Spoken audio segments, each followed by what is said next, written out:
Welcome back, everybody. I'm joined here by Matt Woolfit. How are you? I'm good, thank you. Yep, I'm very good. Cool. So basically, I'm just wanted to do a quick interview for you today, if that's okay. Yeah, sure. The first thing I would wanted to ask you is, what can you tell me about different types of interviews?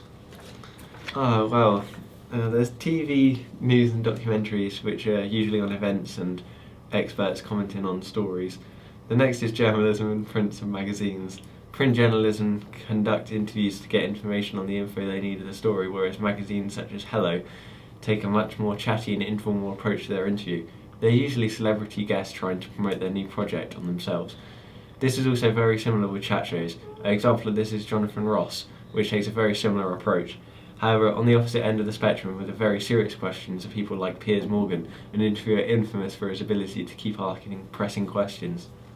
But what about different types of genres of interviews? Can you tell me more about that? Yeah, sure. Well, there's celebrity. This is where celebrities are special guests, and they tend to be more personal and intimate with their answers, as the interviewers are more, they connect with them a lot more. A lot of the time, these usually last longer because they often have a main focus of the show or magazine. Since it's usually shown to reflect the mainstream pop culture, the main purpose of this is to entertain and inform the public, so it'll be amusing and captivating. The main reason for the interview is to sell or promote something.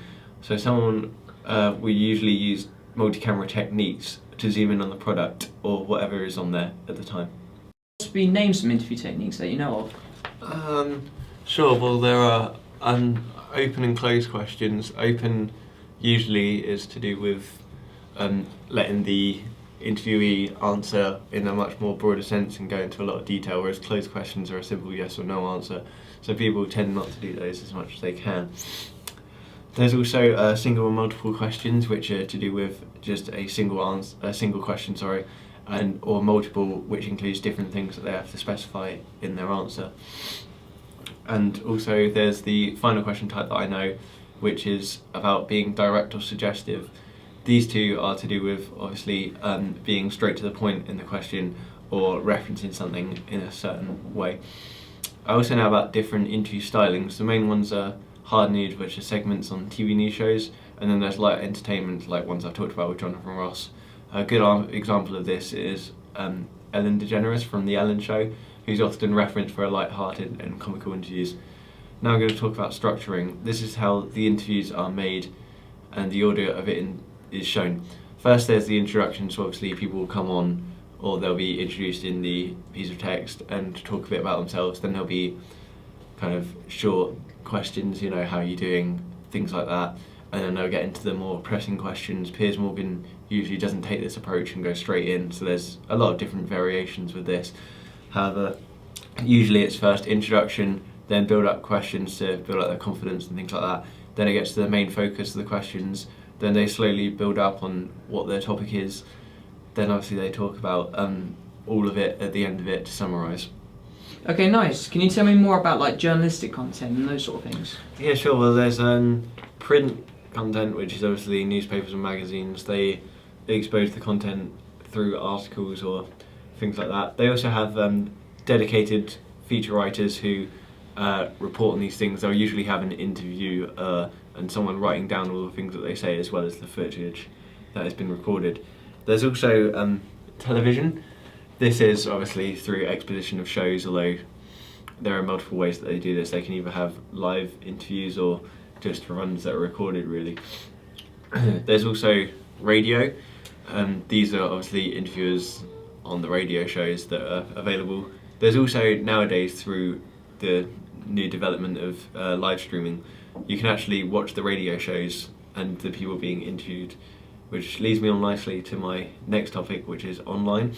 This is the way that people can get content through the internet, as I've said, through live streaming or through shows on catch up and things like that.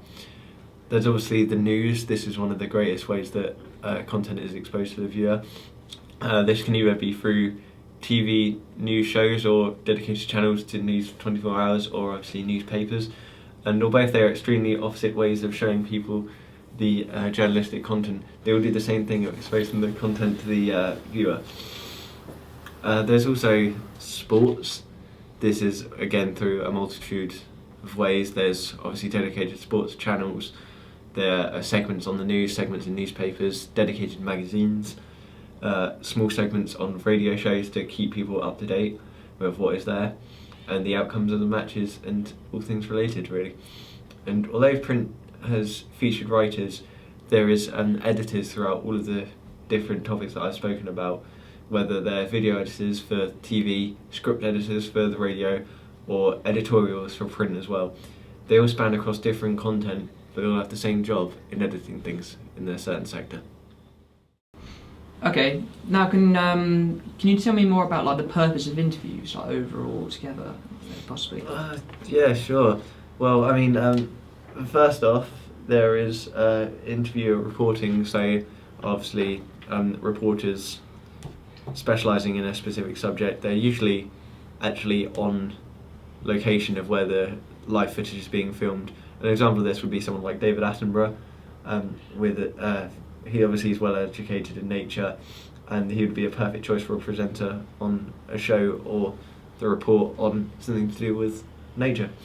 There's also media accountability, which refers to the belief that media is accountable for the image of celebrities that are shown to the public, and obviously how they are presented is often referred to whether that is actually them or it is just what the media is giving them the light, so whether it's a positive or negative light of what they're being shown to be doing. There's also the purpose of research, which is obviously to gain information on the interviewee and to bring in a lot of questions to do with their personal life and personal affairs and things like that, which often happens with more serious chat show hosts such as Piers Morgan. This will often come up in especially political interviews because obviously it can affect their job and how they run the country or what they're running for, really. So this is a quite common one when it comes to political leaders and things like that.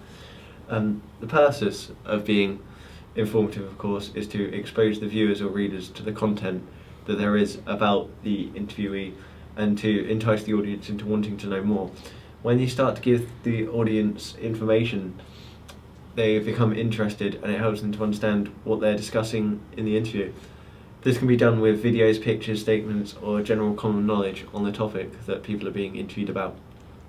Okay, anyway, it's been a privilege to have you on here, by the way, Matthew. Thank you. And I think people, me included, have learned quite a lot more about all the things that you've been talking about today. So yeah, thank you for being on board. Thank you. Thank you. Cheers. It's been a privilege. Bye. Thank you for watching the show.